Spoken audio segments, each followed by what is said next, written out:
Hey, welcome, all my right thinkers. Thanks for tuning in and check out your boy P Funk. Thinking right out here in my lab, and I'm in the book. I'm going down this Maat rabbit hole. I love this one, so I'm teaching. I'm doing what I like to do. Give you information that's gonna make you help you be a better you. Let's rock. Rightisms. 25 rules to live by. Storytelling. Story with a message. There's always a message in my stories for life. I give life lessons. You tune in and receive them. I appreciate you. We got a good thing going. Let's do what we do.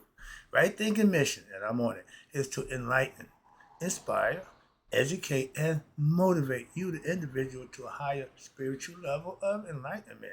Right thinking way of life through mental and spiritual discipline practice daily will help and guide you to obtain your goal of reaching spiritual enlightenment, aka know thyself. My mission is that all right thinkers know thyself.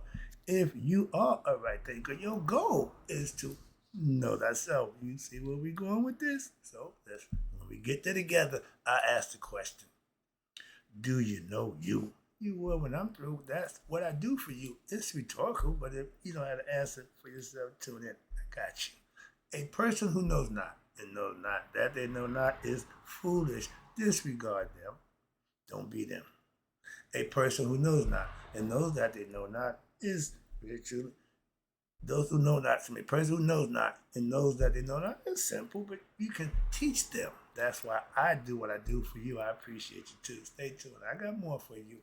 A person who knows not and believe and think that they know is dangerous. Avoid them. I do. A person who knows and knows not that they know is spiritually asleep. I can awaken them. I'm a spiritual alarm clock here to wake you up with knowledge of self. That's what I do for you. A person who knows and knows that they know is wise. Follow them. All these persons reside in you. Right thinkers know that self and too. Might not be true. Right thinkers, excuse me, that T boy. Okay, P Funk's philosophy. We still going up my Maat rabbit hole because this is a conduct of moral and ethical principles that you need to practice, that you can be your best self like me. How to stop the pains and sorrows of your life. Maat shows you a way out of your pains and sorrows. Let's talk about it. That's the direction. That's the information I'm trying to impart in you so you can avoid those things in your life. So it is important here for all my students to gain a deeper understanding of what is meant by action. Okay? In the primeval days, before creation of the primordial ocean existed in its complete peace and rest, when the ocean was agitated, when the first thought of God, okay? Now, remember, this is the beginning. This is the concept. The first act was performed in accordance to everybody's biblical. He said, what? Let there be light. So before there was light, there was stuff going on. It's just in the dark. Follow me? Understand it? So we know dark. And the light out of the dark is the thought that God had. You see where I'm going with this whole? I'm trying to make it make sense to you, hopefully, trying to get the concept across. And now they use that as a metaphor. So when the ocean was agitated, that was the first thought of God. But they say the ocean, the abyss, the noon, the first act of the thought was performed. And through the consequent act of one's mind, or the efforts of the divine thought, creation unfolded in the form of various, we call gods and goddesses. We know to be elements: air, fire, earth, water, heaven. Okay. Who formed the company, we call it the company of God or the Parute. But they all represent qualities, elements of nature. Like hot, got to have cold. Wet, got to have dry. That's what Maat represents. Opposites. Pay attention. Come on, I'm teaching now. And in the form of pairs, not just pairs of opposite, male, female. You don't need two males. No, we don't need that in a pair. When Moses collected pairs of everything, he got what? Male and female. Wonder why. Moving on. But when the first primeval thought emerged from the primeval ocean of pure potentiality, The noon is God, ready to do and be whatever. It just needed a kickstart. That's what the thought comes from. Immediately, there was something other than what? The single primordial essence, which we know to be God. Now there is a being who is looking and beginning to what? Perceiving the rest of the primordial essence. This is the origin of what we know to be Maat, duality in the world of now, time, and space, and the triad of human consciousness: conscious, subconscious, unconscious. Okay, the conscious, three human consciousness. Instead of there being one, okay, there appears to be two, and the perception is the instrument of the mind, and the senses is the third factor which accompanies the triad and completes it. Therefore, while you consider yourself to be what? Individual. Yeah. But you see the dual in there? You see the inner spiritual dual. Okay? So now you are in reality one element in a triad which altogether compose the content of what? Your human experiences. Where spirit beings come to have a human experience. We need these things to qualify. And this is the perceiver, the real you, the hidden one, right here. That's why he reckoned symbol is the eye. The real you, that which is being what? Perceived, the object, the I, the ego you, and the act of perception itself. Now through the mind and what? The body. They work together. Yeah, but the spirit sometimes gets put to the side. Spirit need to be involved. Mind, body, and soul. Okay? But when you're doing the mind, body, that's the ego self. Okay? So, because the ego knows soul. With this first primordial act, God set into motion events which operate according to regular and ceaseless motion, or what we know to be action, Maya. This is the foundation upon which the universe is created, and it emerges from the what? The mind of God. Therefore, just like your world, when you go to sleep, whatever's in your mind, you can do that. The mind of God, he got everything. So everything comes from him.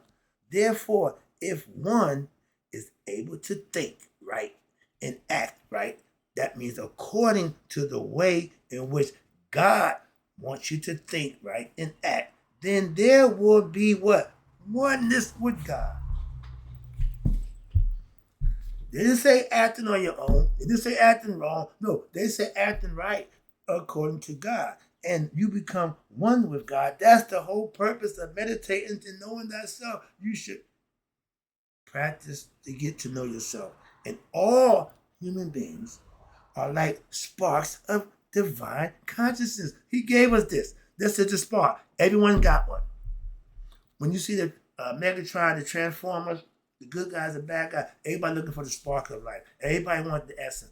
Everybody looking for fountain of life, fountain of youth, live for eternity. No, physically ain't gonna happen. Spiritually, you can be conscious of that, and when the spirit of the physical body dies, the spirit can go on back.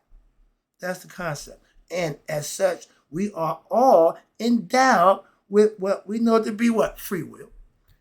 To act in any given way you want. I give you the concept philosophically, metaphorically. You got two men. One believe in God and one don't. And both of them right. Why? They have the right to free will, to believe whatever they want. But the consequences of one's actions is the proof in the pudding. That's sometimes explained to you. And this free will that we all have, when dictated by the ego, the you, I, the egoism of that individual, it will act in any given way. No. The egoism of the individual mind will cause that individual human being to feel separate from God. The ego separates itself from God. Hold on 1 second. You feel me? Excuse me. Yeah, remember the ego, EGO, edged God out. So ego don't have God. That's what separates you from God. It tells you right there. And this delusion, Reba, of the mind leads you, the individual, to develop negative ideas related to your own feelings and desires. It ain't about, no, it's about me. That's the ego. And these egoistic feelings and desires only lead to performance of egoistic acts.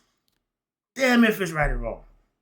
You're going to do what makes you happy. You're going to do what makes you feel good. You're not going to concern yourself with nobody else's benefit, health, or welfare. That's egoistic people. And they act in effort to truly only satisfy their own perceived needs and desires.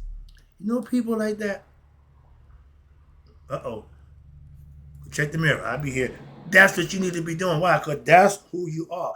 I'm just giving you the breakdown. I'm not calling you out. I ain't talking to you personally. Some people should. Oh, he talking to me. If the shoe fit, yeah, I'm talking to you. Simple. But this pursuit of fulfillment of the desires in this physical world, in the relative world, again, of one's mind and the senses, only lead your soul to have experiences of what? You ready? Pain and sorrow, frustration, and it's all because these can never be 100% satisfied. So the ego ain't never gonna be truly happy. If you try to satisfy it, it's like trying to fill a hole, trying to fill a bucket with a hole in it. It ain't going to happen. Don't do that. Why? It's wrong. It ain't gonna happen. So life full of frustrations, and that only leads to what? More negative action in search of what? More fulfillment, and leads to what? More frustration. See where we going with this? It ain't getting better.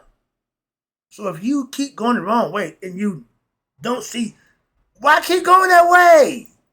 It's the wrong way.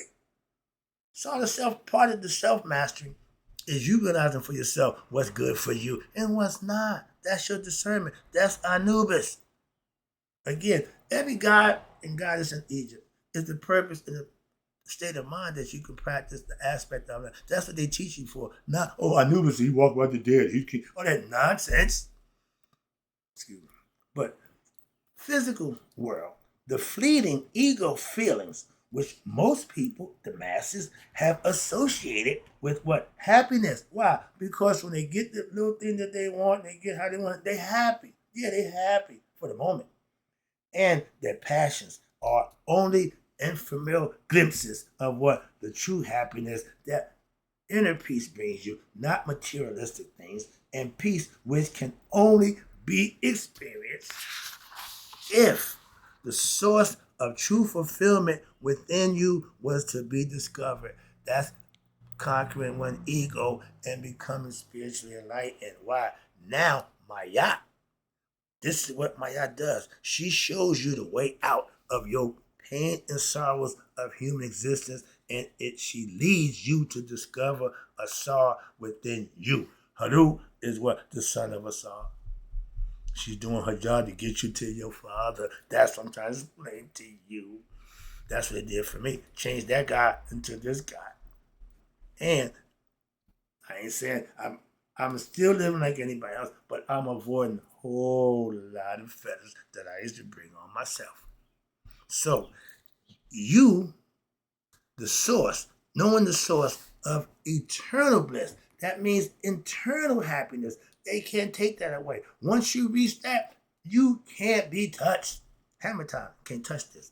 And your supreme peace, Hotep, that's you realizing you're one with God. So you are truly at peace with yourself. So now you got to live amongst a bunch of ignorant people and slide between the molecules of ignorance like the ale through seaweed. I do it every day. Trust me, that's self-mastery. Now, if you choose to act according to your own ego self, you will be in contradiction with Maya. What that mean? Scooby-Doo? Uh-oh. Who? Karma. That's what you get. Maya shows you how to earn blessings by doing the right thing, living a virtuous and righteous life daily.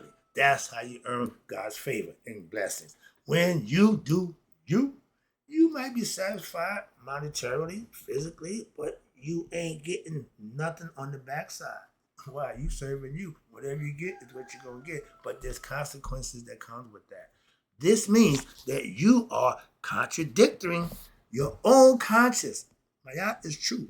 And you're creating your own negative impressions due to your ego and ignorance of your true self, which will only become lodged in your heart, your unconscious mind, and it will cause continuous mental agitation while you are alive and hellish experiences for yourself even after death. If it's wrong now, it's going to be wrong in the next life, okay? But all your egoistic negative impressions rise up at given times in the form of what uncontrolled rage, desires, cravings, unrest, and all the other forms of self-torment with which human life abounds. We bring on a lot of our own problems by doing what? Dumb stuff, ignorant stuff, selfish stuff, whatever you want to call it. But don't blame nobody for that. You take responsibility for that, okay? But where we at? It's important, okay, to what? Practice and understand the teachings. That's when your soul is attuned to the physical body, mind, okay, and senses. That means the experiences occur through those. So thus, your experience of pleasure and pain are regulated by how much your body and mind senses can take. If you know anything about drugs, it's a phrase I call chasing the dragon. When you get high, your first experience to anything, that's it. After that, it's going to be reason facsimile. So when you hit that pipe, I never get smoking cocaine back in the day. Man, I used to get high and all the other stuff. But when I did that, it took me to a whole place. I'm like, whoa. Yeah, whoa. Never happened before. Okay, this is new. You know what happens? Yeah, you get addicted. Okay, and that's in any aspect, any part of life. I'm just giving a true fact. So when you don't have control over your discernment and an addiction that ain't good for you, you can't stop. You got heroin junkies, you got people function junkies, but that's a personal thing. But if there was too much pain in the body, it faints. That's bullshit. Why? When I got my two Achilles tendons severed, both of them, I couldn't faint. Pain kept my ass there. I said, yo, man, let me just get out the way. No, I was there through the whole time. They tied it up with no anesthesia. I had no painkillers. I had no nothing. So I had to grit my teeth and bear it. So no, I don't agree with that philosophy, just personal experience. No, I couldn't faint. Right? But when there is too much pleasure, the mind senses become what we call weakened, and it swoons into what? That unconsciousness, and pretty much just goes to sleep. You just fade on into sleep. And if there is too much pleasure, there develops elation. And now your soul is carried off with what? The illusion of pleasure, which creates a longing and a craving for what? More. When something's good, what you want? More. I can attest to that. Okay? Been there, done that. But when you have self-discipline, you can stop all that nonsense. That's what Maat teaches. And the more in this endless search of fulfillment of one's ego. Why? Ego is never going to be satisfied. No matter how many more you get, how many times you have, you're going to want more. Don't try to satisfy one's ego. It's impossible. So, however, even after death, there is no safety valve as was explained earlier. Under these conditions, your soul will have the possibility of experiencing boundless amounts of pleasure, and the pendulum swing both ways, and just as much pain. And according to its karmic basis, you reap what you sow. How much bad you put out, how much bad you gonna get back. How much good you do, how much blessings you will receive. I can attest to that right to this day. So this is what is called heaven and hell. It's a mind state, concept, respectfully. So therefore, if you live in balance, a balanced life, aka practicing Maat, right thinking philosophy, which I do, I can attest to this. Then you will not have the possibility of experiencing heaven or hell. What the? No, listen. Rather, you will retain a presence, a state of mind that will not fall into the delusion of ignorance to decide what's good and what's bad. No, you just do what's right. And therefore, the rewards of developing a balanced mind, thinking right, doing your life continues even after death. Ding, ding, ding. This mental equanimity, which using both sides of the brain. You got two hemispheres. Most women think with the right, men think with the left. Moving on, I gave that lesson. So the mental equanimity that Maya allows you to be able to see the difference between the truth and the lie, aka the illusions of the mind and the body senses, in life as well as in death. It don't stop. I got one more. Let me go. I got one more part to this. I got another half a page. But stay with me. This is good. Thus, if you choose, again, your choice. God don't choose. Stop with that. We God chosen people nonsense. God don't choose. He rewards those who do what he sees to be right. So, however, after death, So therefore, you act in accordance with Maya will be blessed. And now you will be in position to what? To transcend your egoistic, ignorant illusions from not knowing to knowing of your mind. And so now thereby you will become free of this vicious cycle of actions wrong, which keep your mind tied to its what? Illusionary feelings and desires, and thereby your soul is in bondage in the world of time and space due to your own ignorance and your identification with the what? Your body and not your soul and mind. So when you practice Maya, heart-mind coherence, put them together, is perfected. When you do that, now your mind becomes as calm as your heart. Why? Because it's under control of the true spirit from the heart. And when this occurs, what happens? What happens? This ocean of consciousness, which was buffeted by the storms, the winds of your ignorance, it now, because of knowledge and understanding of practicing Maya philosophy, it becomes calm. Your life ain't all topsy-turvy. You ain't all that being all that nonsense. You smooth. So this calmness is what allows your soul to now cease its ignorant identification with the body, with right thoughts of the mind. And now you can behold your true nature as a separate entity from your mind sense, feelings, and the thoughts of what one's ego self, the body, the me, the I. You raise your conscious level to become what? One with God. Not me, not I.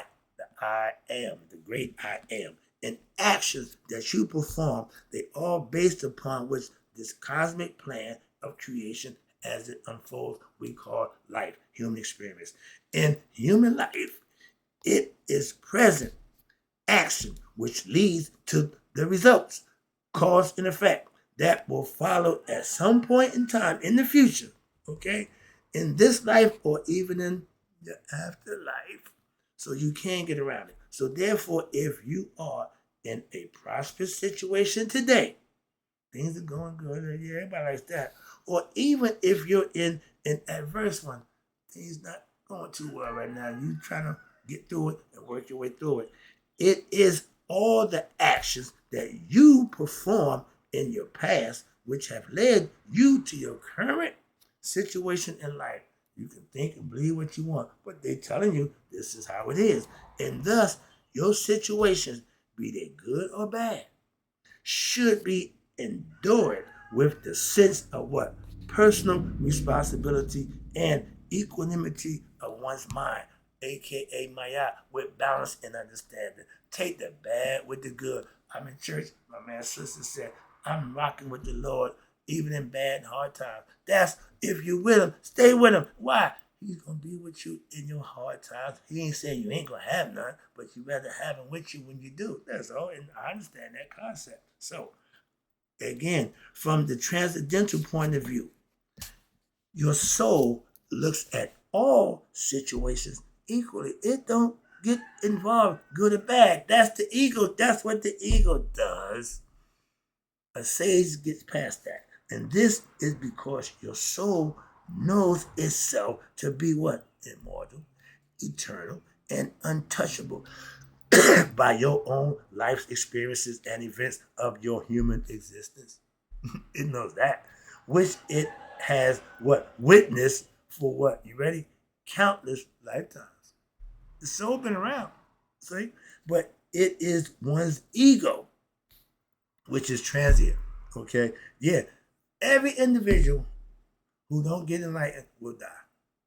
But they just keep coming back. Well, that's in reincarnation. Simple. They ain't coming back no smarter. They can learn, but if they didn't make it, that means they were smart the last time. Okay? That's the idea of reincarnation. But that looks of life, excuse me, they looked at life situations as what? Pressing and real. So therefore, either tries to hold on to the good situations, which is considered to be what? Beneficial or good, or to stray away from the or eradicate the bad situations, which is considered to be not good for them.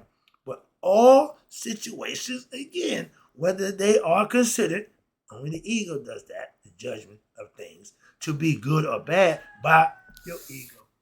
I keep telling you, we eventually pass on, so we should try to view them as clouds, which inevitably what? Pass by and pass on, no matter how terrible or how wonderful they may seem to be.